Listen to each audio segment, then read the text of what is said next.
आज के इस ऑनलाइन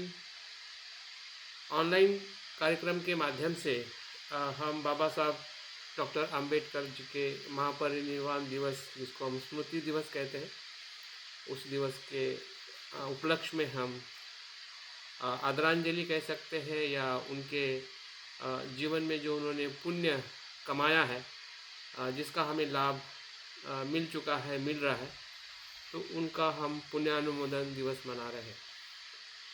आज भारत में ही नहीं बल्कि विश्व पटल पे बाबा साहब की आज का जो उनका महापरिनिर्वाण दिवस है, आज पूरे विश्व में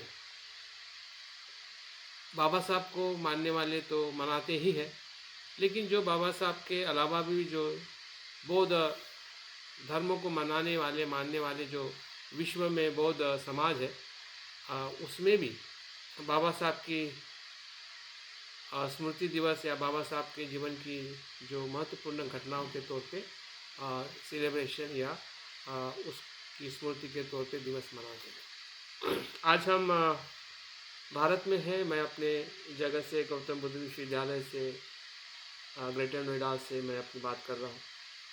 आप अलग अलग जगह से हैं। हमारे मित्र गुजरात से, महाराष्ट्र से, यूपी से हैं। हम सभी प्रांत से अलग अलग भाषा को परिप्रेक्ष्य में जीने वाले बौद्ध और बाबा साहब के अनुयायी ऑनलाइन के इस पटल पे हम बाबा साहब के स्मृति को या बाबा साहब के जीवन की कुछ घटनाएं हैं या उनका जीवन दर्शन है, उसको सुनने के लिए या समझने के लिए, सुनना एक प्रकार से समझने की शुरुआत है कि कोई चीज़ हम देखते हैं, सुनते हैं, या हमें किसी चीज़ का स्पर्श होता है तो हमें वेदना होने लगती है। तो वो वेदना सुखद होती है या दुखद होती है, इसकी जानकारी हमारे चित्त में जैसे जैसे बढ़ने लगती है, वैसे वैसे हमारे दुख का कारण क्या है और सुख का कारण क्या हमें पता चलने लगता है। तो बाबा साहब सही में हमारे लिए दुख के कारण को मुक्त करने वाले मार्गदाता या एक उद्धारक के रूप में हम कैसे उनको देखें। अगर सुख की वेदना हो रही है तो सुख की वेदना की जो उनकी जो कार्य है, मार्ग है, या उन्होंने दी हुई जो कुछ भी हमें सहूलत है, अधिकार है, सम्मान है, तो क्या हम उससे सही में सुखी हो रहे हैं? तो आज उनका स्मृति दिवस मनाने के पीछे एक प्रश्न हमारे सामने आज के परिप्रेक्ष्य में आपके सामने रखना चाहूँगा, और उसी प्रश्न का जवाब या बाबा साहब का दर्शन क्या था, उसके बारे में हम कुछ बातें मैं अपनी तरफ से बताने का या समझाने का प्रयास करूँगा।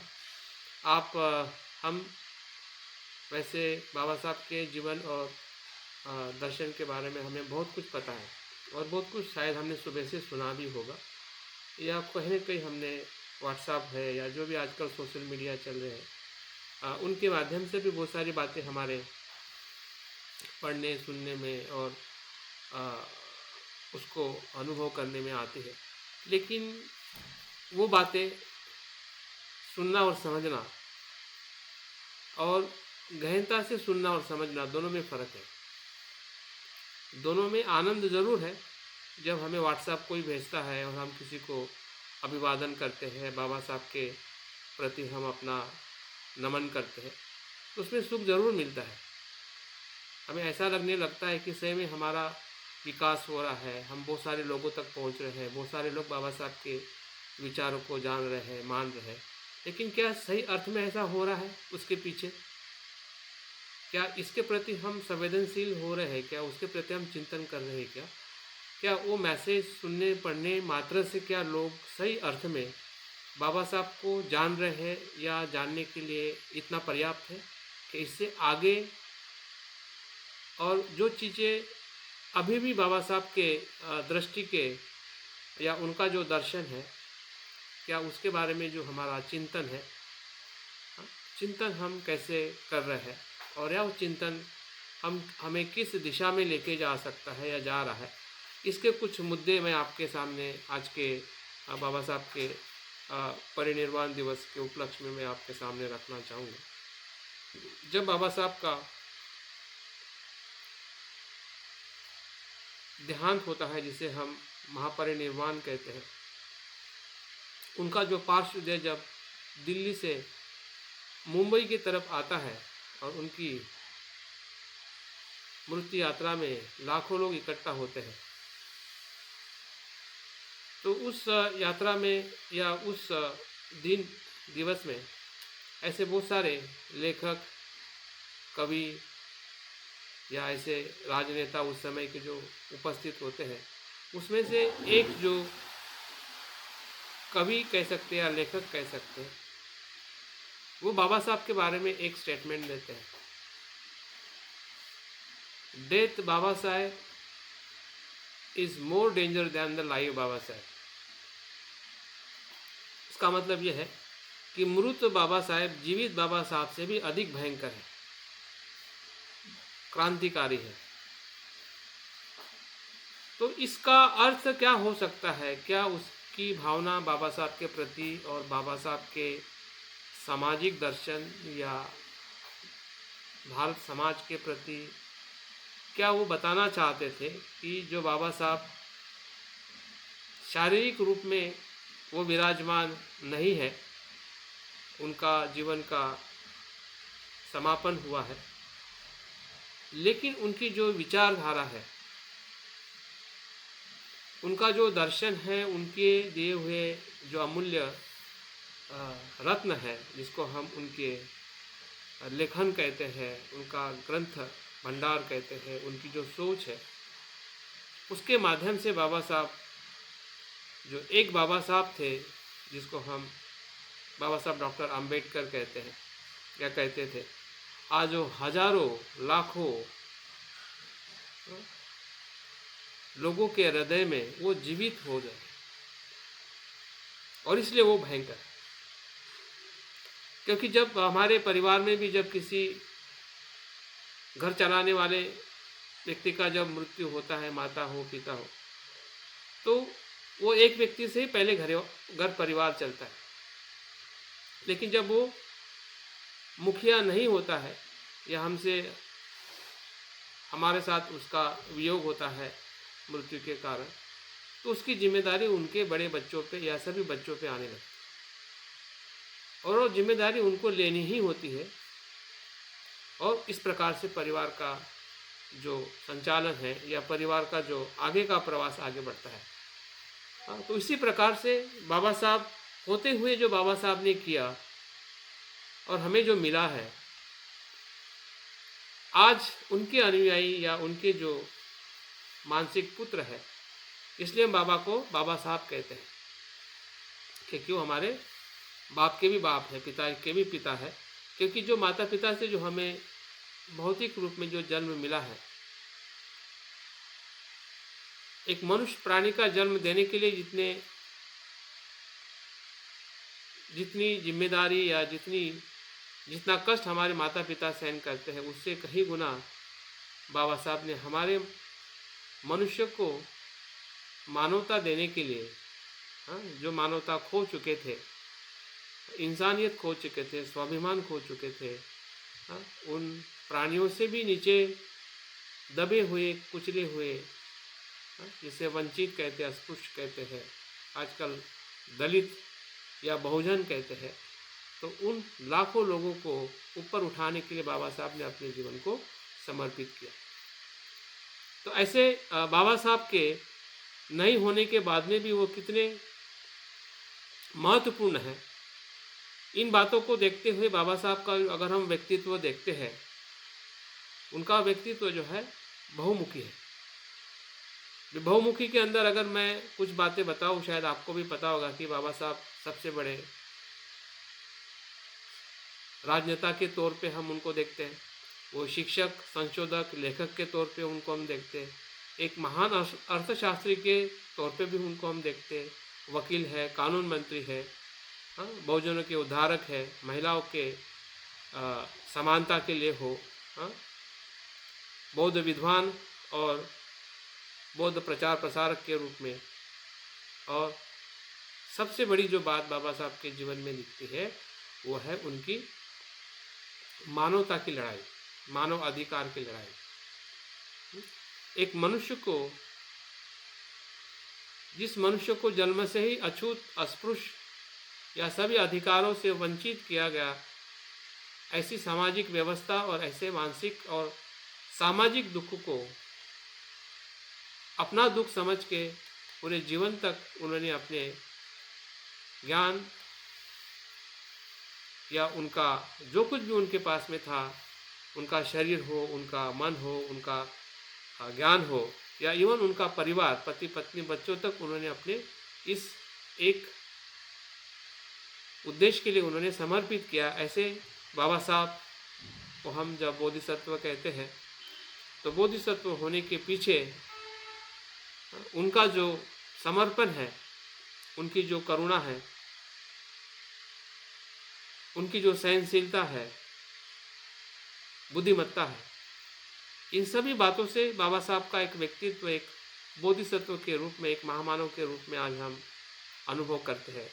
और आज का भारत ही नहीं बल्कि विश्व में बाबा साहब को सिंबल ऑफ नॉलेज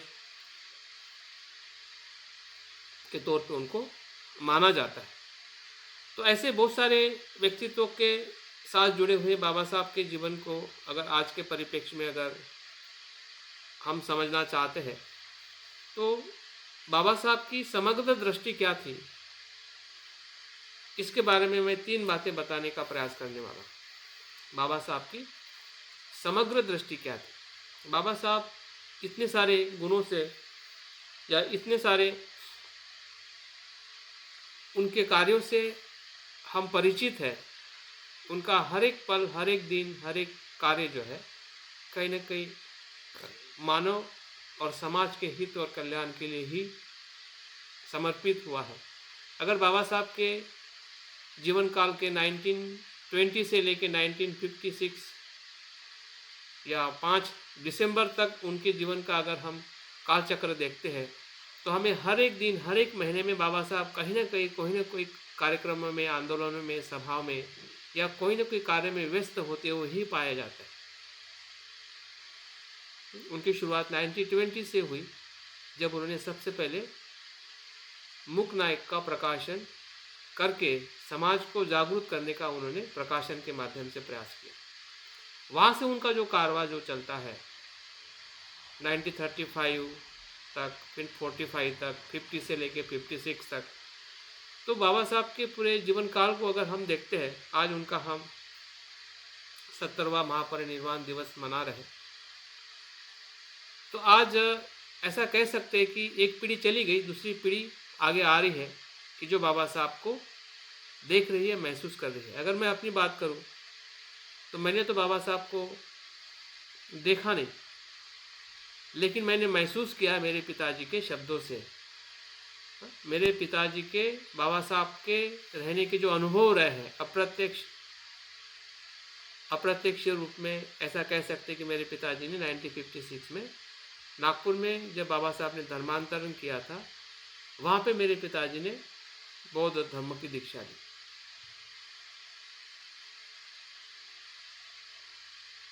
और दीक्षा के पहले 1954 में बाबा साहब जिस गांव में मैं पैदा हुआ हूँ, पुलगांव में, वहाँ पे बाबा साहब आके गए थे।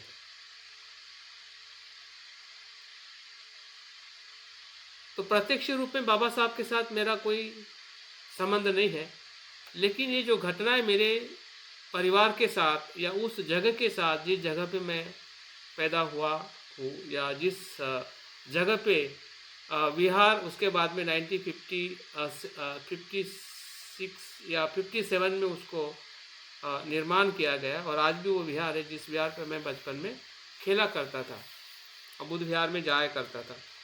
तो ये जो विरासत आज मेरे पास में है या हम सभी लोगों के पास में है, कहीं ना कहीं ऐसी ही घटनाओं के माध्यम से आज बाबा साहब हमारे जो नेक्स्ट जनरेशन जो है, अगर 70 साल में अगर हम बाबा साहब को देखते हैं, तो निश्चित ही हम दूसरे जनरेशन के जो युवा है या युवा के आगे जो बढ़ रहे हैं, तो दूसरे जनरेशन के हम लोग हैं कि बाबा साहब को आज हमने कैसे देखना चाहिए। बाबा साहब की दृष्टि को जो इतनी विशाल है, इस विशाल दृष्टि को समझने के लिए 3 बातों पे मुझे आपका ध्यान आकर्षित करना चाहूँगा। और 3 बातों से बाबा साहब का एक समग्र दर्शन जो है वो आपके सामने मैं समझाने का प्रयास करूँगा कि सही में बाबा साहब के आंदोलन में या बाबा साहब के जीवन में, बाबा साहब का जीवन ही आंदोलन है और आंदोलन ही जीवन है। जैसे कि हम बुद्ध के बारे में अक्सर हमें कहते हैं कि धम्म ही बुद्ध है और बुद्ध ही धम्म है, वो एक सिक्के के 2 पहलू हैं। अगर बाबा साहब को भी अगर हमें समझना है तो बाबा साहब का जीवन हमें जितना समझ में आएगा उतना ही हमें आंदोलन समझ में आएगा, या जितना हम बाबा साहब के आंदोलन को समझेंगे उतना ही बाबा साहब समझ में आएंगे। दोनों समझने के संतुलन में ही बाबा साहब की सही विचारधारा या उनकी समग्र दृष्टि हमें पता चल सकती है, क्योंकि हम अभी भी बाबा साहब को कितना समझे हैं कितना नहीं समझे हैं, ये हमेशा हमारे मन के सामने चिंतन होना चाहिए। जब मैं अभी बाबा साहब को मैं पढ़ता हूँ या एक जो MMA बुद्धिज़्म पढ़ाते हुए मैं कोर्स भी पढ़ाता हूँ, doctor Ambedkar and Buddhism 3rd semester में, जो MA के स्टूडेंट है, जबकि वो MA के स्टूडेंट में ज़्यादातर म्यांमार या वियतनाम के मॉन्क्स और नन्स होते हैं, तो वो उनसे जब मैं बात करता हूँ या उनको पूछता हूँ कि बाबा साहब को आपने कभी सुना है क्या, देखा है क्या, जबकि वो इस यूनिवर्सिटी में बाबा साहब के 2-3 स्टैचू है, तो उनसे मैं परिचय लेता हूँ कि क्या आपने बाबा साहब को स्टैचू के माध्यम से देखा है, जिसके कारण आज मैं आपके सामने हूँ या आप इस यूनिवर्सिटी में हो। क्योंकि अगर बाबा साहब नहीं होते तो शायद ये यूनिवर्सिटी या मैं भी यहाँ नहीं होता और बौद्ध धर्म भी यहाँ नहीं होता। वो स्टूडेंट कुछ ऐसी बात करते हैं कि हाँ, कुछ हमारे पढ़ने में जब इंडियन बुद्धिज़्म को हम पढ़ते हैं तो कुछ बाबा साहब का जिक्र आता है कि आधुनिक जगत में बाबा साहब का बहुत बड़ा योगदान है। लेकिन इस 6 महीने के कोर्स में बहुत कुछ मैं उनको बताने का, समझाने का प्रयास करता हूँ कि बाबा साहब बोधिसत्व कैसे बने। सही में बाबा साहब को हमने बोधिसत्व क्यों स्वीकार करना चाहिए, ऐसी कौन सी बातें हैं जिसके कारण बाबा साहब को लोग बोधिसत्व कहते हैं और मैं भी बोधिसत्व उसको स्वीकार करूं एज अ फॉलोवर और एज अ बाबा साहब को जानने वाला कोई व्यक्ति बाबा साहब को बोधिसत्व क्यों कहे। लोग कह रहे इसलिए या सही में हम उनको जान रहे हैं कि बाबा साहब किस प्रकार से बोधिसत्व बने। अक्सर ये घटना हमारे जीवन में हम देख सकते हैं कि माता पिता को हम इसलिए माता पिता कहते हैं कि लोग कहते हैं कि ये तुम्हारे माता पिता है, क्योंकि हमें तो पता नहीं है। लेकिन जैसे जैसे हम जागरूक होते हैं, जानते हैं, वैसे वैसे हमें विश्वास होने लगता है, क्योंकि हमारे माता पिता का हमारे प्रति जो प्रेम है, हमारे लिए सुरक्षा है, हमारे लिए उनके प्रति जो दुख या करुणा की भावना है, तो हमें धीरे धीरे विश्वास होने लगता है और हम उसी विश्वास के साथ उस सत्य को स्वीकार करते हैं कि यही मेरे माता पिता हैं। सिर्फ शब्दों से नहीं। वैसे ही अगर बाबा साहब को अगर कोई कह रहा है कि ये बोधिसत्व है, बाबा साहब है, तो हमारे लिए सवाल और चिंतन होना चाहिए कि क्या हम किस आधार पर बाबा साहब को बोधिसत्व के रूप में हमने देखना चाहिए, महसूस करना चाहिए, और उसके पीछे जो बाबा साहब की समग्र दृष्टि है उसको अगर हम देखते हैं और समझते हैं, तब जाके हम बाबा साहब को एक महामानव के रूप में देखना और महसूस करना हमारे लिए बहुत ही सरल और आज के दिवस में हमारे लिए एक प्रेरणादायी दिवस या एक संकल्प का दिवस भी बन सकता है कि हमने बाबा साहब की दृष्टि को अपनी दृष्टि के रूप में कैसे देखना चाहिए। क्योंकि बाबा साहब की दृष्टि वो हमारी तभी बन सकती है कि जब हम उस दृष्टि को प्राप्त करने के लिए प्रयास करें। उनके जीवन में जो संघर्ष रहा है विपरीत परिस्थिति रही है, और उस संघर्ष के साथ साथ उन्होंने जो अपना एक मार्ग चुना है, जिस मार्ग पर चलते चलते वो हर एक समस्या पर एक एक उपाय, एक एक समाधान ढूंढते हुए हमें अंतिम समाधान तक लेके आए, जिसको हम बौद्ध धम्म कहते हैं। वो कहाँ से शुरुआत हुआ है और कहाँ पे उनके जीवन में अंत हुआ है, और उसके बाद आज हम अपने आप को जब बौद्ध कहते हैं या बाबा साहब का अनुयायी कहते हैं, तो हमने बाबा साहब की उस दृष्टि को कैसे फिर से हमें अपने जीवन में देखना चाहिए। उसमें 3 पहलू को लेके मैं आपके बीच में कुछ बातें करना चाहूँगा। तो पहला जो बाबा साहब के आंदोलन का सबसे बड़ा लक्ष्य है, या ऐसा कह सकते हैं कि अगर हम बुद्ध के जीवन के साथ बाबा साहब के जीवन का लक्ष्य क्या था, बाबा साहब और बुद्ध की जो एक बोधिसत्व के रूप में अगर हम तुलना करते हैं कि बाबा साहब बोधिसत्व थे, तो जब सिद्धार्थ बोधिसत्व थे तब क्या हुआ था? बोधिसत्व के उस बोधिसत्व के रूप में सिद्धार्थ ने अपने जीवन में क्या देखा और क्या किया? पहला लक्ष्य क्या था? पहला अनुभव क्या था? जिस अनुभव के आधार पर उन्होंने अपना एक जीवन का बहुत बड़ा संकल्प लिया, निर्णय लिया, और उस निर्णय के आधार पर वो आगे बढ़ते गए, हाँ? और आगे का जो मार्ग उनको प्राप्त हुआ, उसमें वो पारंगत होने के बाद में भी उसको उन्होंने छोड़ दिया। वो पारंगत हो गए थे, मतलब परिपूर्ण हो गए थे। उस समय की जो भी शिक्षाएं थी, उस शिक्षा में पूर्ण होने के बाद में भी वो उन्होंने उसको छोड़ दिया। तो क्या बाबा साहब के जीवन में भी ऐसे ही हम दृष्टि को देख रहे हैं क्या? तो पहली जो दृष्टि अगर हम सिद्धार्थ बोधिसत्व की देखते हैं और उसकी तुलना बाबा साहब के लक्ष्य के जीवन के लक्ष्य के आधार पर देखते हैं, तो मुझे तो दोनों घटनाएं एक ही कारण से अलग अलग है, समय अलग है, व्यक्ति अलग है, लेकिन परिस्थिति भी अलग है, लेकिन अनुभव एक ही है। बुद्ध और बाबा साहब के बीच में 2600 वर्ष का अंतर है। अगर परिप्रेक्ष्य देखा जाए तो बुद्ध जो है या सिद्धार्थ जो है एक राजकुमार के तौर पे उनका परिप्रेक्ष्य है, सामाजिक, आर्थिक। अगर हम बाबा साहब के जीवन में देखें तो एक अछूत परिवार में, गरीब परिवार में, हाँ, जिसको अस्पृश्य परिवार के तौर पे, हाँ, माना जाता है, ऐसे परिवार में उनका जन्म हुआ है। और दोनों बोधिसत्व हैं, दोनों अपने जीवन को उस अंतर्दृष्टि से देखने में सक्षम है। जिस प्रकार से सिद्धार्थ अपने जीवन में इतनी सुख संपन्नता होने के बाद में भी उनको वो दुख महसूस हुआ, वैसा ही कुछ दुख बाबा साहब को भी अपने जीवन में महसूस हुआ, जिस दुख को हम अस्पृश्यता का दुख कहते हैं। तो पहला जो बाबा साहब के जीवन में जो आधार है, अस्पृश्यता के दुख का अनुभव करना और उससे मुक्त होने का मार्ग ढूंढना।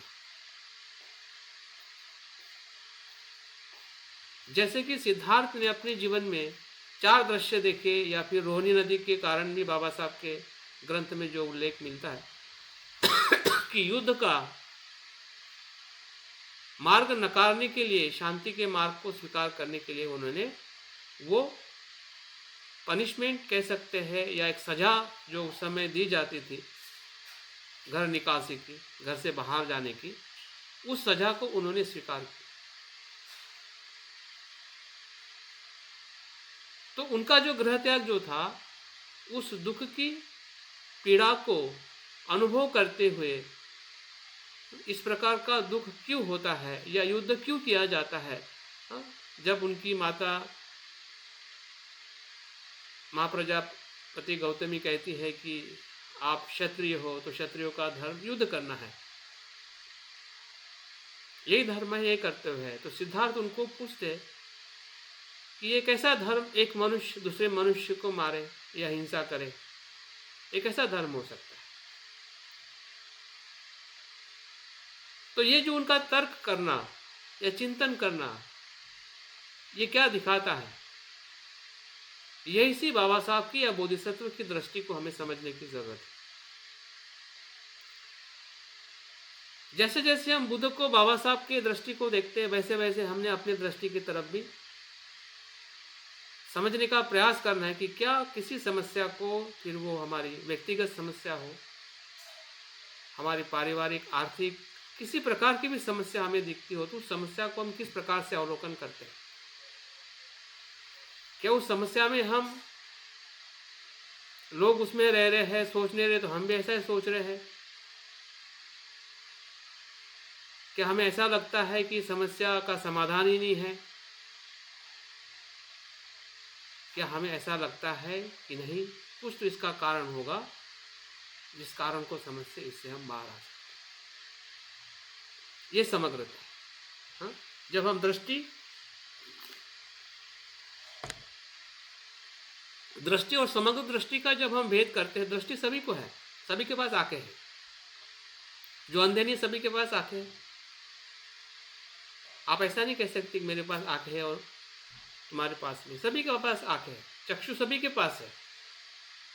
जो बचपन से अंधा है उसी को ही दिक्कत है, बाकी सभी के पास चक्षु है। लेकिन इस चक्षु में समग्र चक्षु होना, जिसको हम चिंतन की धारा का चक्षु कहते हैं, प्रज्ञा का चक्षु कहते हैं, वो चक्षु का होना और नहीं होना, या उसका विकास करना और नहीं करना, इसी के आधार पर हम बाबा साहब के सही अनुयायी या बुद्ध के अनुयायी होने के आगे बढ़ सकते हैं। तो अस्पृश्यता और जो दुख बाबा साहब को अपने जीवन में बचपन से लेके उनके पूरे आखिरी जीवन तक, और जीवन में ही मृत्यु के बाद में भी उनके साथ में अस्पृश्यता छूटी नहीं, ये कितना भयंकर दुख, कितना भयंकर एक प्रकार से एक मनुष्य दूसरे मनुष्य का इतना बड़ा अपमान, क्योंकि वो जाति में वो पैदा हुआ है, भले वो कितना भी विद्वान हो, कितना भी नैतिक हो, कितना भी वो बड़े पद पे पहुंचा हो, हाँ? कितना भी वो विश्व ने उसको स्वीकार किया गया हो, फिर भी उस व्यक्ति का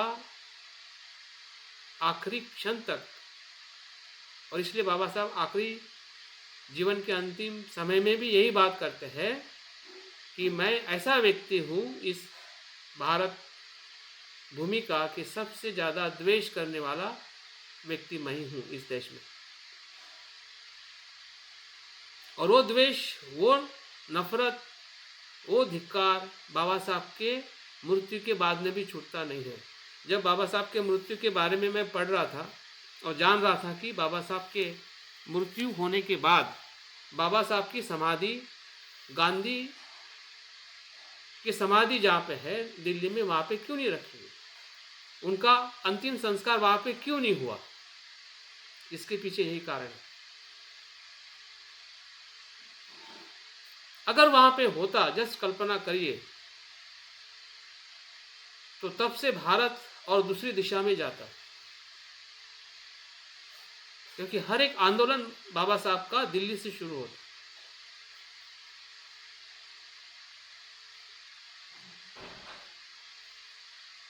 जो कहावत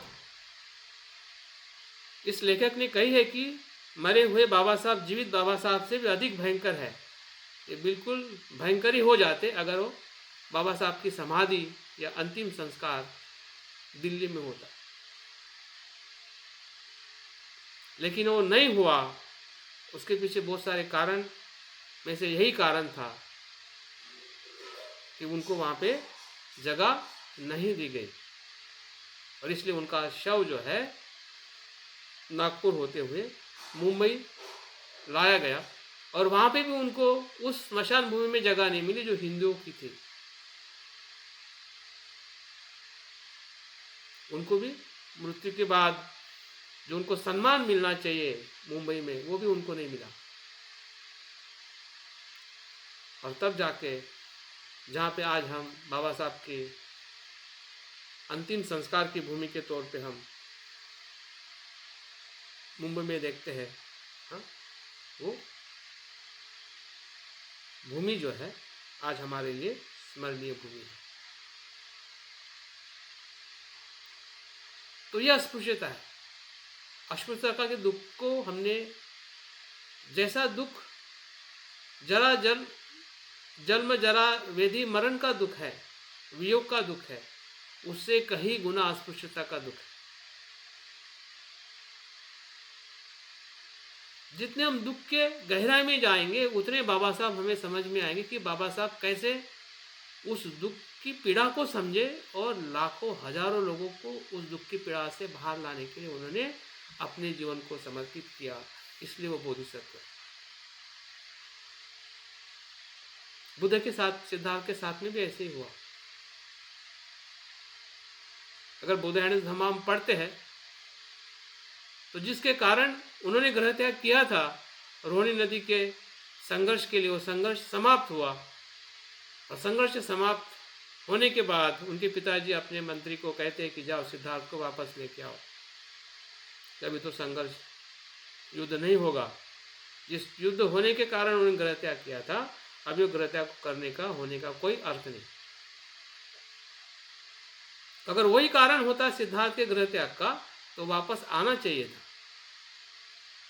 लेकिन वो वापस इसलिए नहीं आए क्योंकि उन्होंने उस दुख का अनुभव किया जिसको जरा वेदी मरण कहते। और वो वेदी, वो दुख सिर्फ उनका ही नहीं था, संसार के हर एक मनुष्य का था। हर एक मनुष्य उस दुख से पीड़ित थे, जो उस दुख को समझ नहीं पा रहे थे इसका कारण क्या है और इसकी विमुक्ति का मार्ग है। वो बुद्ध की या सिद्धार्थ की वो करुणा है, समर्पण है, जिसको हम शरण गमन कहते हैं, कमिटमेंट है, संकल्प है।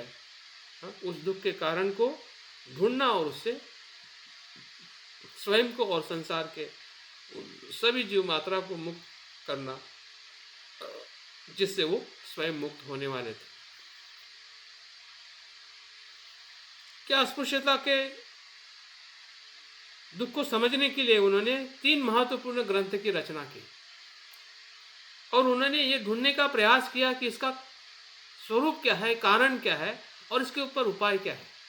और हर एक उपाय करते करते वो आगे बढ़े।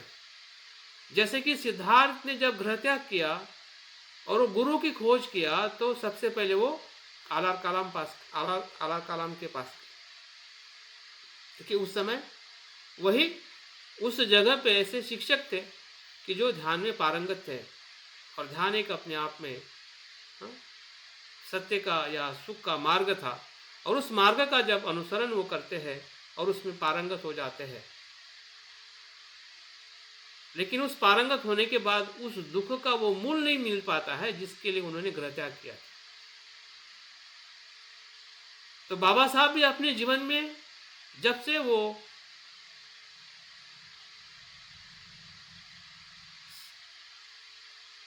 बड़ौदा में जो संकल्प करते, संकल्प भूमि का आपने नाम सुना होगा, 1917 में जो वो अमेरिका से वापस आते हैं और वो बड़ौदा की नौकरी लेते हैं और वहाँ पे जो उनके साथ में जो दुर्व्यवहार होता है, वो दुर्व्यवहार उनके कल्पना के बाहर का था। क्योंकि जो दुर्व्यवहार उनके बचपन में हुआ था, फिर दापोड़ी में हो, सातारा में हो, मुंबई में हो, उसके बाद में वो 4-5 साल अमेरिका में रह के वो उन्होंने अपने जीवन के बहुत अच्छे पल, अच्छा समय उन्होंने बिताया था, जहाँ पे स्वतंत्रता, समता, बंधुता का ऐसा कुछ छुआछूत का जो अनुभव नहीं था। तो वो तो पूर्व के अनुभव पूरी तरह से उनके शांत हो गए थे। उनको कभी ऐसा लगा ही नहीं था कि जिस पद पे मैं जा रहा हूँ, जो पद मुझे एक महाराजा ने बहाल किया है, कोई सामान्य व्यक्ति नहीं थे और सामान्य पद भी नहीं था। और बाबा साहब भी सामान्य नहीं थे, वेल एजुकेटेड, जिन्होंने पीएचडी की डिग्री अर्थशास्त्र में प्राप्त की। ऐसे बाबा साहब, ऐसे विद्वान व्यक्ति का जब अपमान करने के बाद जो बाबा साहब को जो अनुभव होता है और संकल्प करते हैं, वही संकल्प बोधिसत्व का संकल्प।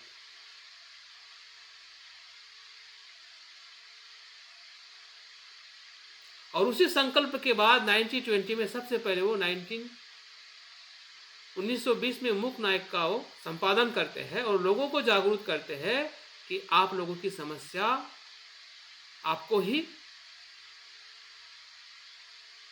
पूर्ण करनी है, आपको ही इसमें से बाहर आना है, कोई आपको मदद नहीं करे। आपको इकट्ठा आना पड़ेगा, आपकी समस्या के बारे में आपको सोचना पड़ेगा कि अस्पृश्यता क्या है, क्यों है और किस प्रकार से अन्य समाज के लोग इस प्रकार से व्यवहार करते हैं। इस अमानवीय व्यवहार के प्रति एक सम्मान का, स्वाभिमान का जीवन जीने की प्रेरणा है या एक प्रकार से जागृति है, बाबा साहब 1920 में मूक नायक के माध्यम से करने लगते हैं। लेकिन उनकी अधूरी शिक्षा बाकी होती है, जो शिक्षा वो छोड़ के आते हैं, तो 2-3 साल के लिए फिर से वो इंग्लैंड और जर्मनी और वहाँ पे जाके वो शिक्षा पूर्ण करके आते।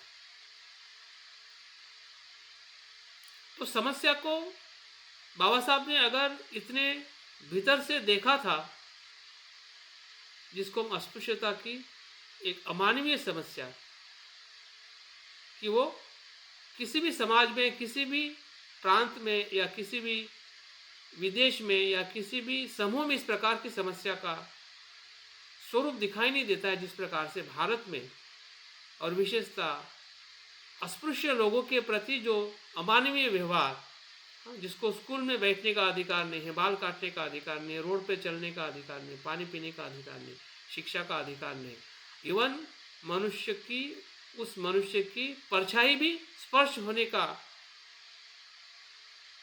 कारण होने से भी एक प्रकार से अस्पृश्य हो जाते हैं। तो इस प्रकार की जो सामाजिक, मानसिक और एक व्यक्ति की जो डिग्निटी जो है, स्वाभिमान, एक मनुष्य का स्वाभिमान पूरी तरह से इस दुख में, इस परेशानी में, इस समस्या में पूरी तरह से हनन हो जाता है। और ऐसी समस्या को बाबा साहब ने अपने जीवन में महसूस किया और उसी समस्या के आधार पर उन्होंने अपने जीवन का लक्ष्य बनाया। और उस लक्ष्य के आधार पर जो उन्होंने 3 महत्वपूर्ण जो ग्रंथ रचना की है, उससे बाबा साहब का पूरा अभ्यास कह सकते हैं या दृष्टि कह सकते हैं, वो पूरी तरह से सकुलता से हमें पता चलती है। और इसलिए हमने इन 3 ग्रंथों का जरूर अभ्यास करना चाहिए, जिसका मैं नाम आपको बताता हूँ। Annihilation of the caste, who were the Shudra and untouchability. ये बाबा साहब की सबसे बड़ी समस्या की खोज है, या ऐसा हम कह सकते हैं कि बाबा साहब इतने विद्वान अभ्यास करके आए। उन्होंने किया क्या, कौन सा विद्वान पूर्ण उन्होंने कार्य किया। जो विद्वत्ता वो पढ़ के आए थे, तो उनके विद्वत्ता की जो अभिव्यक्ति जो है, वो इन 3 ग्रंथों में दिखाई देती है। अगर हम समस्या के पूरे निचोड़ में जाते हैं कि बाबा साहब ने अस्पृश्यता को कैसे समझा, जैसे कि बुद्ध के साथ अगर हम जोड़ते कि बुद्ध ने दुख को समझ के जब वो अलाल कलाम के पास में गए, वो उसमें मार्ग ढूंढने लगे, वो उसमें सफल हुए, लेकिन वो पूरी तरह से सफल नहीं हुए। तो यहाँ पे भी हमें बाबा साहब का जो ये 3 ग्रंथों का आधार जो है, हमें ये दिखाता है कि उन्होंने अस्पृश्यता के कारण को ढूंढ लिया और कुछ उन्होंने उपाय भी बताए हैं। अगर हम एनिहिलेशन कास्ट में बताते हैं कि 2-3 प्रकार के बाबा साहब बहुत अच्छे उपाय बताते हैं कि सामूहिक भोजन करना चाहिए, इंटरकास्ट मैरिज करना चाहिए। लेकिन ये उपाय जो है टेम्पररी उपाय के रूप में बाबा साहब ने स्वयं भी अपने जीवन में अपनाया, और बहुत सारे लोगों ने भी उसको तब भी अपनाया और अभी भी अपना रहे। लेकिन इंटरकास्ट मैरिज, जब तक मन में कास्ट है, तब तक इंटरकास्ट मैरिज कभी भी सक्सेस ना तब हुआ था, ना अब है, ना आने वाले समय में। लेकिन बाबा साहब का जो खुलापन जो है, जाति को तोड़ने के लिए एक सामान्य तौर पे जो उन्होंने उपाय जो बताया है, वो निश्चित ही उपयोगी है, लेकिन वो संपूर्ण उस दुख को, अस्पृश्यता के मूल दुख के कारण को वो नष्ट नहीं करता है। और बाबा साहब इस ग्रंथ के माध्यम से ये भी बताते हैं कि हम जितने भी अस्पृश्य है या शूद्र है, उनका जो पूर्व इतिहास जो था वो अस्पृश्य और शूद्र का नहीं था, बल्कि बौद्ध का। तो बाबा साहब हमें दोनों दृष्टि को दिखाते हैं कि हम अस्पृश्य क्यों बने, और अस्पृश्य पहले क्या थे, और आज की अस्पृश्यता को अगर तोड़ना है तो उसके उपाय क्या हो सकते हैं।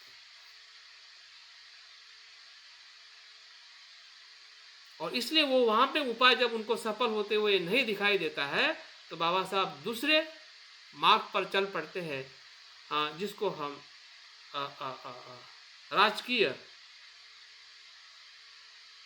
राजकीय आंदोलन कहते हैं। राजकीय आंदोलन की तरफ बाबा साहब चल पड़ते हैं।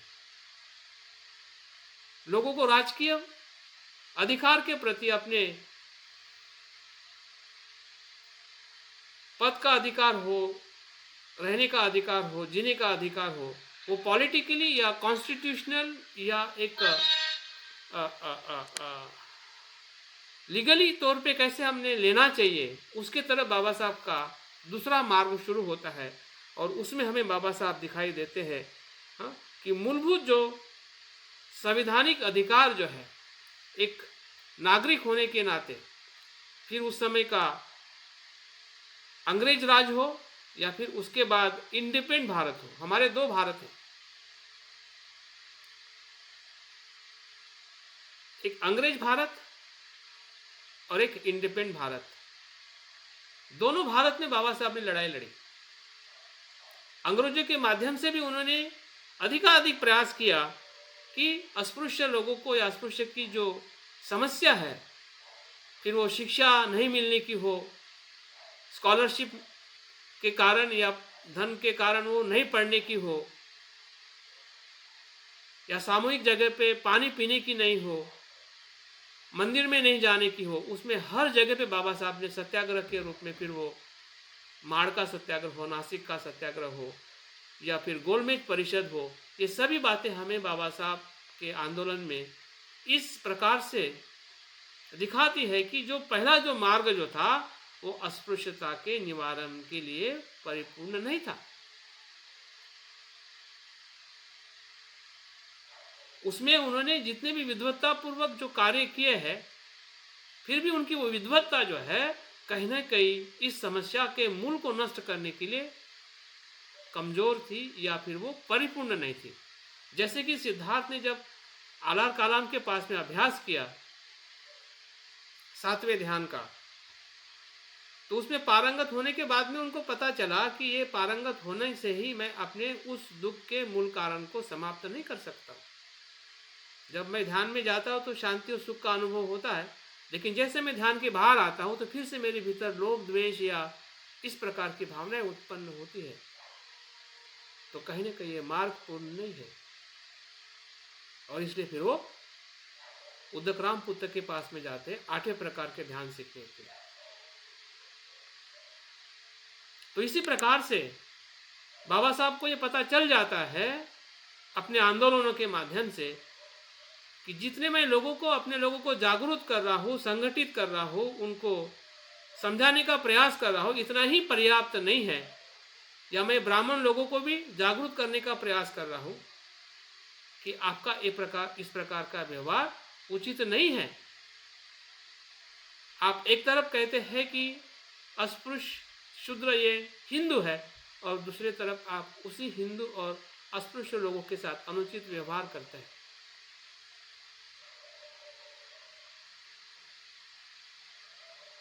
तब उन्होंने उस समय की जो गवर्नमेंट थी, या गवर्नमेंट में रहने वाले जो पद थे, उस पद को उन्होंने प्राप्त करके उस प्रकार के नीति नियम या उस प्रकार के हक देने का ब्रिटिश गवर्नमेंट की तरफ से मदद लेकर अधिकाधिक इस समस्या का जो पॉलिटिकल या राजकीय जो अधिकार जो है, जिस प्रकार से अन्य समाज और अन्य देश, अन्य सिटीजन को अधिकार मिलता है, वैसे ही अधिकार हमारे समाज को भी मिलना चाहिए। हाँ, वही लड़ाई हमें गोलमेज परिषद में दिखाई देती है, हाँ, जिसको हम स्वतंत्र मतदान संघ कहते हैं, कम्युनियन अवार्ड। ये क्या था?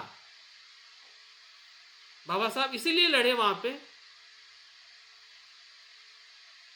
सेकंड और थर्ड गोलमेज परिषद में जाके, कि जिस प्रकार से आप सिखों के लिए ये सभी अधिकार है, मुस्लिम लोगों के लिए अधिकार है, तो वैसे ही अस्पृश्य लोगों के लिए भी मिलना चाहिए, क्योंकि अस्पृश्य लोगों को बाकी अन्य हिंदू लोग हैं उस प्रकार से ट्रीट नहीं करते। तो बाबा साहब की ये बात ब्रिटिश गवर्नमेंट को समझ में आती है और उस प्रकार का वो सर्वे करते हैं, और तब पता चलता है कि सही में इन लोगों का जो शोषण हो रहा है और उस शोषण से मुक्त करने के लिए as a government, as a ruler, ये हमारा भी नैतिक फर्ज है कि उनको उस प्रकार के अधिकार देने चाहिए। तो ये बाबा साहब की दूसरी सफलता थी, जिसमें वो कुछ हद तक सफल हुए, लेकिन फिर भी वो जो समस्या जो थी, समस्या वो तभी भी कुछ न कुछ उसी प्रमाण में थी जिस प्रमाण में उसका चलन चल रहा था।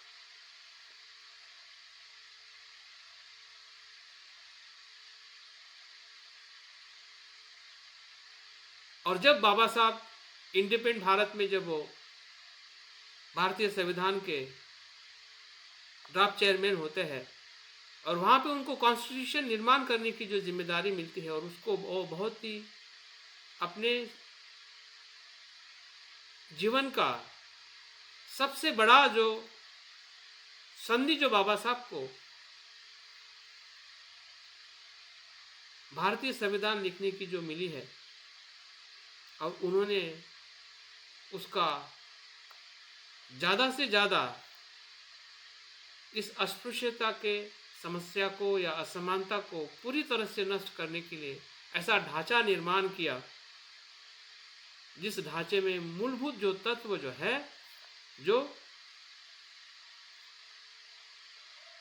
भारतीय समाज के इतिहास में,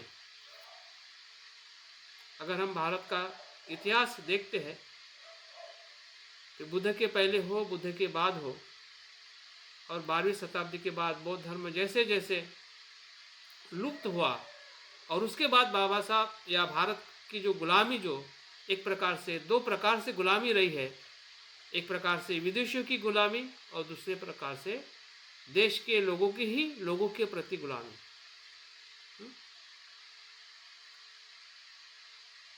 अपर कास्ट की लोअर कास्ट के साथ में जो गुलामी है, गुलामीपूर्ण जो व्यवहार जो है, उस गुलामी से नष्ट करने के लिए बाबा साहब ने जो संविधान लिखा, और उस संविधान में जो बातें लिखी गई और जिसके आधार पर आज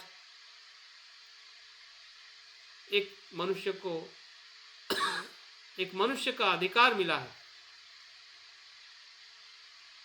लेकिन वो अधिकार सिर्फ राजकीय अधिकार है।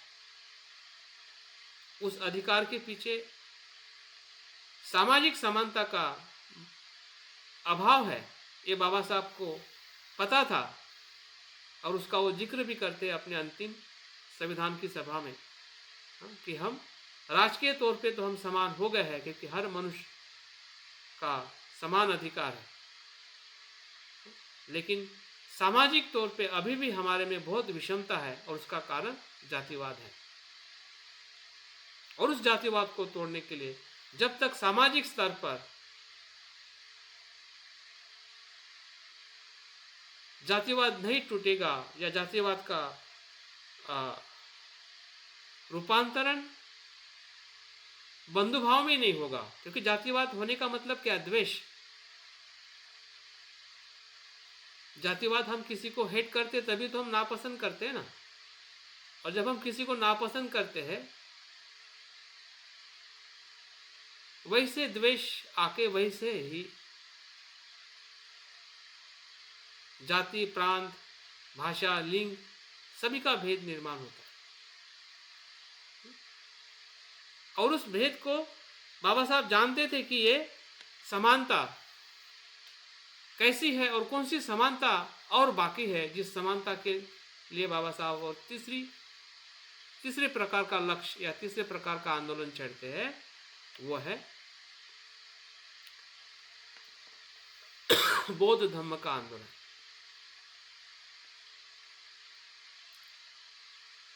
जिस प्रकार से सिद्धार्थ को लगता है कि उदकराम बुद्ध के पास में जाकर भी जब उनको वो दुख के अंत का अनुभव नहीं होता है, तो वो कठोर तप करने लगते हैं। तो बाबा साहब का कठोर तप एक प्रकार से संविधान बनाने के लिए रहा है। और हमें पता है कि बाबा साहब के संविधान बनाने की सभा में जो 7 लोग थे, उसमें से 5 लोग तो बिल्कुल किसी भी काम के नहीं थे। हाँ? एक तो मर गए थे, या फिर 2 बाहर विदेश में थे, दिल्ली में जो रहते थे वो भी बीमार थे। सब कुछ भार बाबा साहब के ऊपर आया। हाँ? और हमें पता है कि बाबा साहब ने ये संविधान 2 साल 11 महीने 18 दिन, मतलब करीबन 3 साल तक महान परिश्रम से, जबकि उनका शरीर साथ नहीं दे रहा था, ऐसी अवस्था में बाबा साहब ने संविधान को कठोर परिश्रम से लिखा, ताकि अपने समाज के साथ साथ जो अन्य समाज के जो लोग हैं, उन सब का कल्याण और उनको भी वही अधिकार मिले, जो वंचित और पिछड़े लोगों को अधिकार संविधान के माध्यम से उन्होंने दिया। तो इसमें बाबा साहब की जो 3 जो महत्वपूर्ण जो लेखनी जो है, एक तो संविधान, दूसरा है हिंदू कोड बिल, और तीसरा है पुना पैक्ट। या पुना पैक्ट को आप पहले रख सकते हैं। ये तीनों जो बाबा साहब के आंदोलन है या उनके संदर्भ में लिखे हुए जो ग्रंथ है, ये बाबा साहब की एक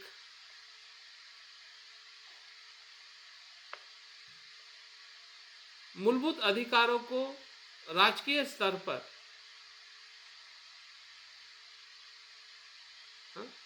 मूलभूत अधिकार मतलब स्वतंत्र, समता, बंधुता और न्याय, इन 4 तत्वों को प्राप्त करने के लिए, या इस भारत का हर एक मनुष्य इस संविधान के माध्यम से किसी प्रकार का जाति, लिंग और भाषा का भेद न करते हुए हम एक समान हैं, हम सभी भारतीय भाई बहन हैं।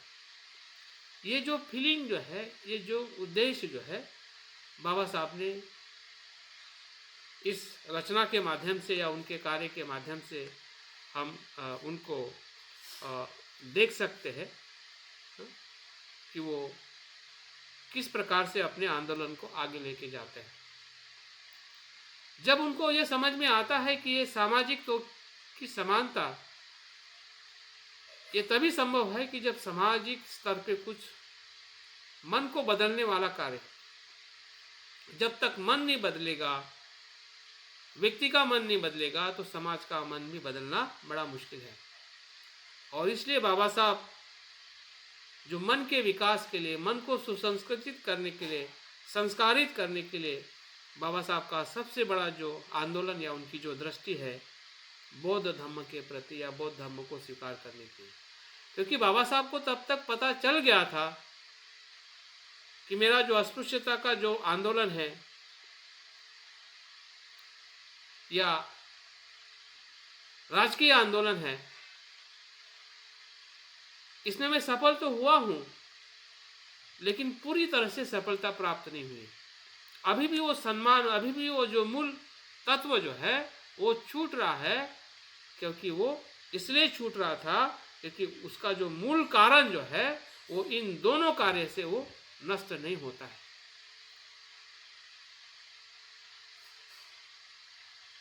सामाजिक और राजकीय आंदोलन से मनुष्य का मन बदलेगा या बदल जाता है, ऐसी कोई भी प्रक्रिया हिंदू धर्म के संस्कारों में नहीं। जब तक हम हिंदू धर्म का संस्कार या दर्शन लेके हम जीते हैं, तब तक वहां पे ऐसी कोई भी संभावना नहीं है कि वहां पे समानता का आचरण किया जाए, वहां पे स्वतंत्रता हो, वहां पे बंधुता हो। क्योंकि बंधुता होने के लिए जाति की दृष्टि से मुक्त होना है। ये तो जाति जाति में ही बंधुता रहेगी, वहां पे स्त्री पुरुषों में भी समानता नहीं आ पाएगी जब तक वहां पे स्त्री पुरुष असमानता है। और ये हिंदू धर्म की अपनी एक विशेषता है, ऐसे बाबा साहब कहते हैं। बाबा साहब यहां तक कहते हैं कि हिंदू धर्म जो है ज्वालामुखी पे खड़ा है, कब कहां से फूटेगा पता नहीं। और वो क्यों फूटेगा? क्योंकि आज का मनुष्य और आने वाला जो मानव जो है वो अपने मूल अधिकारों को या मूल अधिकारों के लिए वो जरूर आंदोलित होगा। गुलामों को हम कितना दबा सकते, गुलामी से या गुलामी के रीति रिवाजों से, संस्कारों से हम कितना समय, कितने लोगों को दबा सकते हैं। हम घर में अगर 2 बच्चे हैं तो उनको भी हम दबाना बड़ा मुश्किल है। एक को दबाओगे दूसरा तो फूट जाएगा, दूसरा बच्चा नहीं मानेगा। एक तो मान लेगा, दूसरा नहीं मानेगा।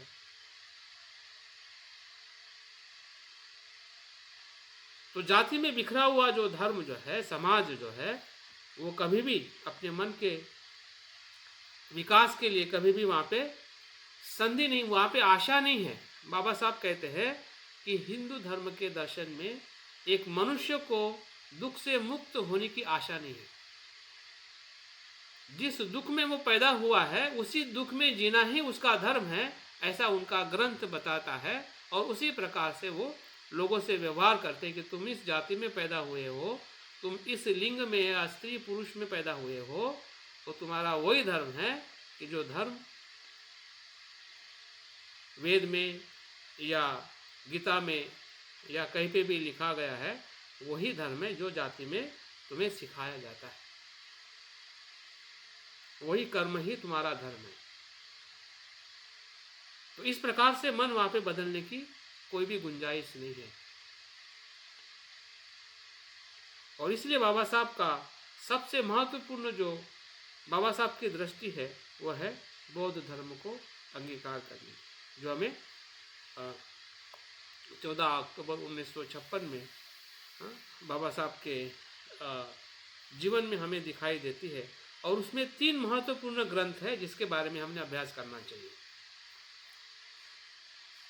पहला जो ग्रंथ जो है बाबा साहब के दृष्टि में पता चलती है, बुद्ध और उनके धम्म का भवितव्य, जो 1950 में उन्होंने महाबोधि सोसाइटी में वो लेख लिखा था।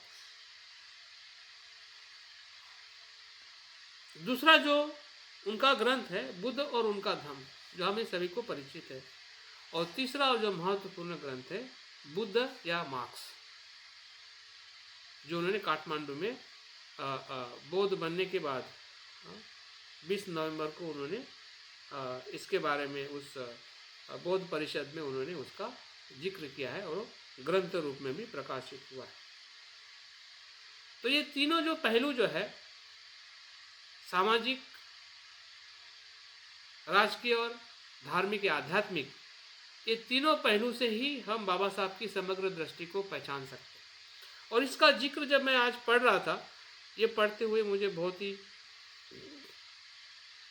आश्चर्य हुआ कि बाबा साहब सही में किस दृष्टि से अपनी समस्या को या जीवन को देखते थे। वो अपने एक पत्र लेख में ये बात करते हैं कि बहुत सारे लोग निजी सुख प्राप्त करने के लिए इधर उधर फिरते हैं, लेकिन वे अपने व्यवहार और शुद्ध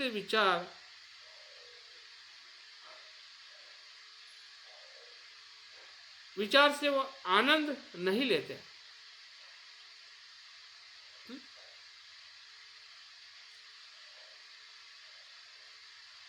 मतलब बाबा साहब कितने आध्यात्मिक तौर पे अपनी बातों को रखते हैं, और यहाँ तक कहते हैं कि जो बौद्ध या अस्पृश्यता का जो आंदोलन जो है वो तीनों स्तर पर हमें समझने की ज़रूरत है, सामाजिक, आर्थिक और धार्मिक। और इसलिए जब बाबा साहब को सवाल पूछा जाता है कि बौद्ध धर्म लेने से क्या लाभ है, तो बाबा साहब पत्रकारों को कहते हैं कि मुझे तो एक ही लाभ मिलने वाला है अगर मैं बौद्ध बन रहा हूँ या बनूंगा या बनता हूँ, तो मुझे आध्यात्मिक सुख चाहिए, जो मुझे अन्य किसी भी दर्शन में, किसी भी धर्म के शिक्षा और आचरण में नहीं मिलेगा, मुझे सिर्फ बुद्ध की शिक्षा में ही मिलेगा। इसलिए मुझे बौद्ध होना मेरे लिए सबसे बड़ा लाभ है, या मुझे उसका परिणाम है।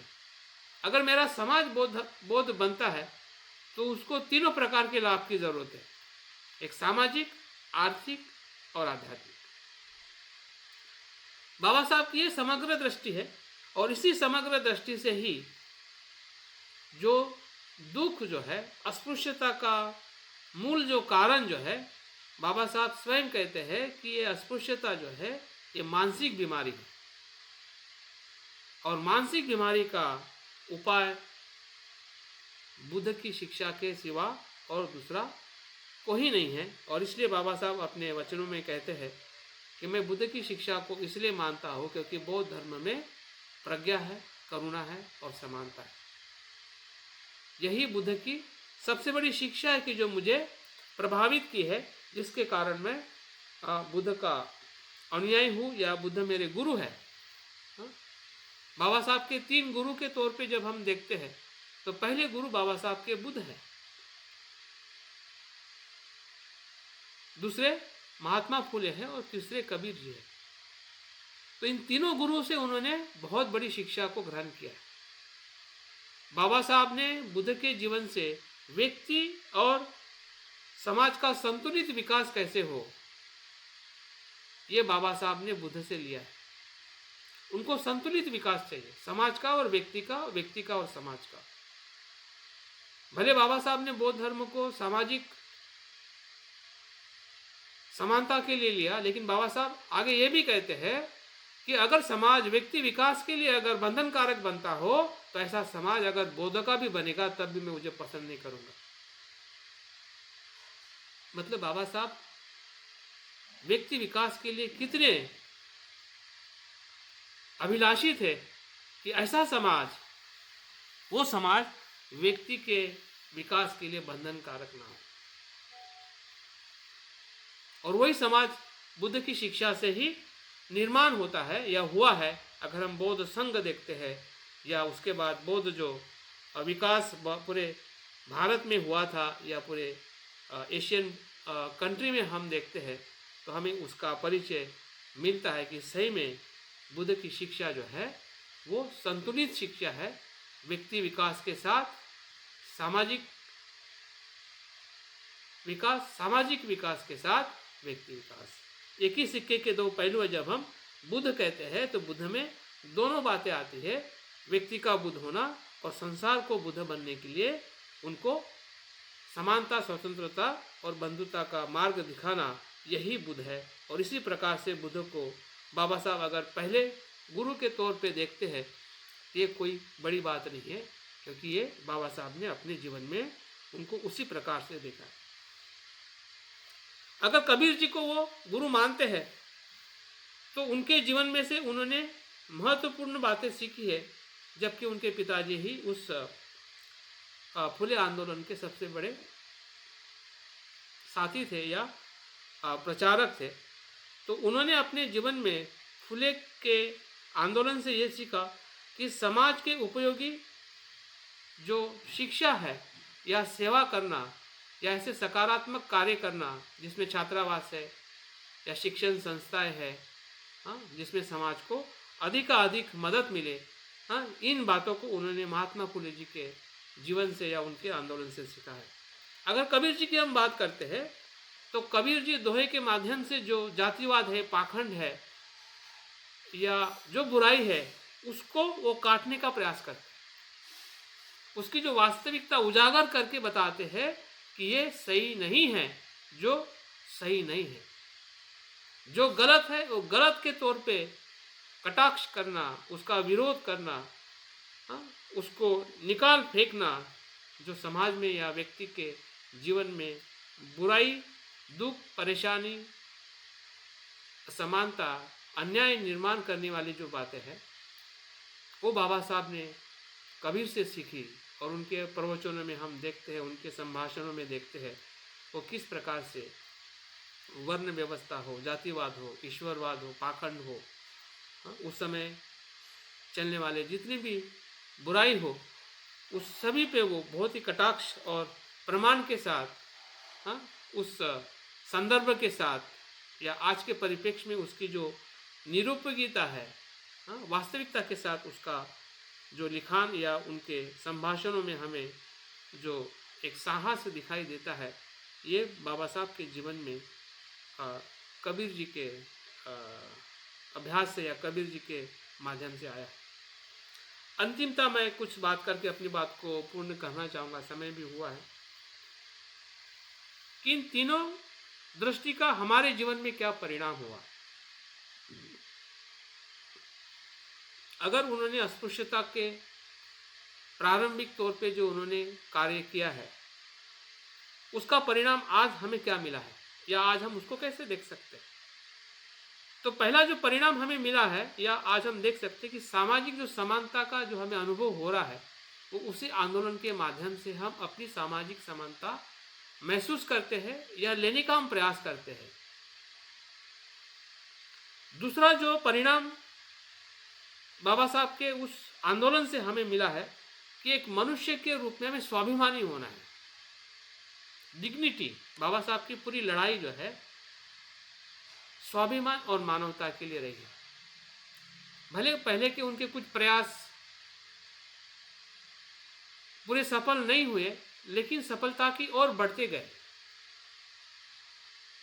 अगर हमें स्वाभिमान का ही अगर एहसास ना हो तो फिर हम अच्छे इंसान नहीं बन सकते, पूर्ण इंसान नहीं बन सकते।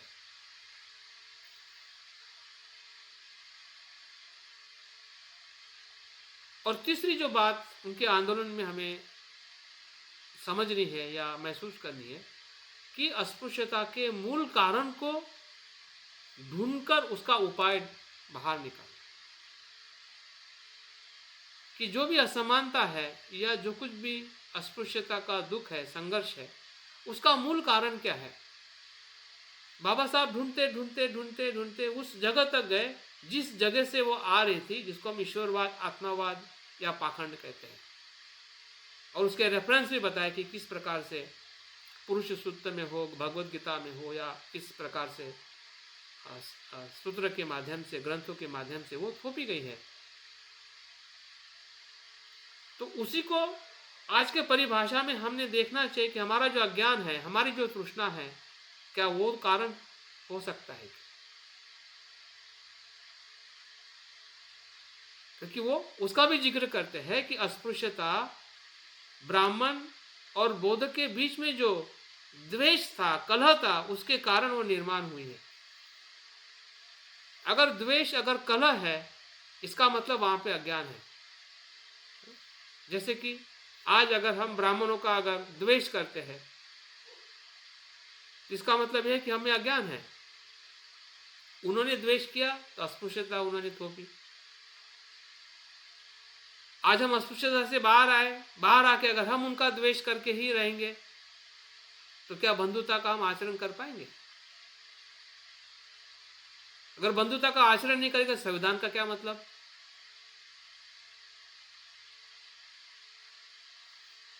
तो फिर सामाजिक समानता कैसी बढ़ेगी।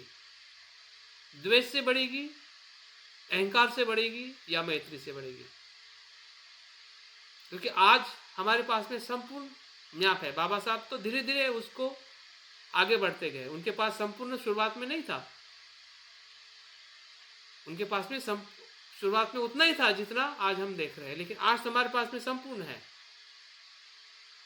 आज भी अस्पृश्यता है, आज भी जाति भेद है, भले उसका स्वरूप कुछ अलग है, उस समय का स्वरूप कुछ अलग है। आज संविधान है, आज हमारे पास में बौद्ध धर्म है, तीनों चीज हमारे पास में।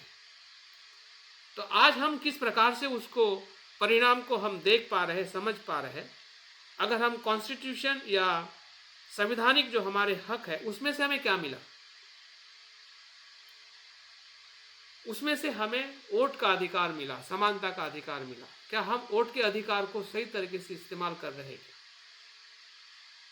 या हम लोगों को जागरूक कर रहे हैं क्या? ये सबसे बड़ी हमारी जरूरत है। हम भी जागरूक बने और हमारे आसपास के लोगों को भी जागरूक बनाए कि वोट का अधिकार क्या है। कि सिर्फ एक दिन के लिए नहीं, बल्कि सही में हमारा वो संवैधानिक हक कैसे, हमारी जो अधिकार के साथ हमारी जो ड्यूटीज जो है एज ए सिटीजन करके, हाँ, उसको हम किस प्रकार से अपने जीवन में देख रहे हैं और उसका प्रभाव भी हमारे जीवन में, उसका हमें लाभ भी मिला है। अगर लाभ के तौर पे अगर मैं देखता हूँ, शायद आप भी देखते हैं कि हमें जो भी शिक्षा मिली है और आर्थिक जो उन्नति हुई है वो इसी कॉन्स्टिट्यूशन में आए हुए जो अनुच्छेद है, फिर वो पॉलिटिकल रिजर्वेशन हो, शिक्षा का रिजर्वेशन हो, या फिर नौकरी का रिजर्वेशन हो, या एक मनुष्य को मनुष्य के साथ उचित व्यवहार करने का जो एक राइट हो, वो सब कुछ कॉन्स्टिट्यूशन में लिखा है। और उसके आधार पर हम वो हक लेते हैं और लेने का हम संघर्ष कर रहे हैं और करते रहना पड़ेगा, क्योंकि ये निरंतर चलने वाला आंदोलन है। अगर हम बाबा साहब के शब्दों में ही देखें कि भारत का इतिहास ये दो विचारधाराओं का संघर्ष है, एक समानता का विचार, एक असमानता का विचार, जिसको हम पारंपरिक रूप में मनवादी विचार कहते हैं, हम बुद्धवादी विचार कहते हैं। तो समानता असमानता, द्वेष और मैत्री, अज्ञान और प्रज्ञा, पाखंड व समझदारी, ये तो निरंतर चलता था। बुद्ध के समय में भी था, आज भी है, कल भी रहेगा, हम रहे या ना रहे, लेकिन ये दर्शन और विचारों की लड़ाई जो है ये निरंतर चलने वाली है। तो इसलिए हमें भूतकाल से हमें ना भयभीत होना है कि भूतकाल में हम कितने दुखी थे, और वर्तमान में भी हमें निराश नहीं होना है कि भविष्य में क्या होगा, आज की परिस्थिति बड़ी बुरी है, ऐसा नहीं है। परिस्थिति पहले से तो बिल्कुल बुरी नहीं है, पहले तो बुरी थी, जिसका सोच के भी अभी अगर हम सोचते भी हैं तो शरीर पे रोंगटे खड़े हो जाते हैं। तो क्या हमें पानी पीने को नहीं मिलता? क्या हमें इस प्रकार से व्यवहार किया जाता था? ये सुन के ही हमें बड़ा भय और गुस्सा आने लगता है। लेकिन आज भी परिस्थिति कुछ न कुछ अनुकूल है और बहुत कुछ प्रतिकूल है। तो कल चल के हमें भविष्य की निराशा ने, आज भविष्य में हमारा और हमारे जनरेशन का क्या होगा, हमें चिंता और निराशा के तौर पे अगर हम देखते हैं तो इसका मतलब यह है कि बाबा साहब ने जिस प्रकार से ऐसे विपरीत परिस्थिति में इतना कुछ हमें दिया है, जिसको हम भौतिक सुख कहते हैं। आज भौतिक सुख किसका आधार है? आज हमारे भौतिक सुख को देख के लोग ईर्ष्या कर रहे हैं, ये बड़े हो गए, अभी इनको आरक्षण की जरूरत नहीं है। हाँ, क्योंकि भौतिक सुख हमने प्राप्त किया है हमारे शिक्षा से, हमारे नौकरी से, हमारे बुद्धिमत्ता से, क्योंकि वो अधिकार संविधान में बाबा साहब के माध्यम से हमें मिले हैं। तो ये परिणाम है। आज जो भी हम भारत को विकसित होते हुए हम देख रहे हैं, समाज में कुछ बातें हमें अच्छी लगती है या हम उसको और अच्छा करने का हम जो प्रयास कर रहे हैं,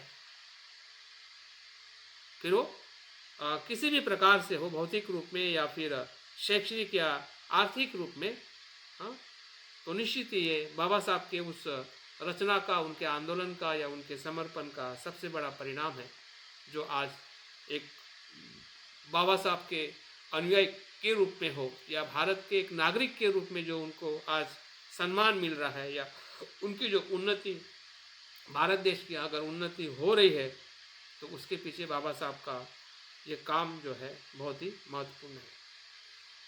और सबसे महत्वपूर्ण जो परिणाम हमें मिला है, जो आध्यात्मिक तौर पे बौद्ध बनने से, कि हम सभी पाखंड और ईश्वरवाद से मुक्त हो गए हैं।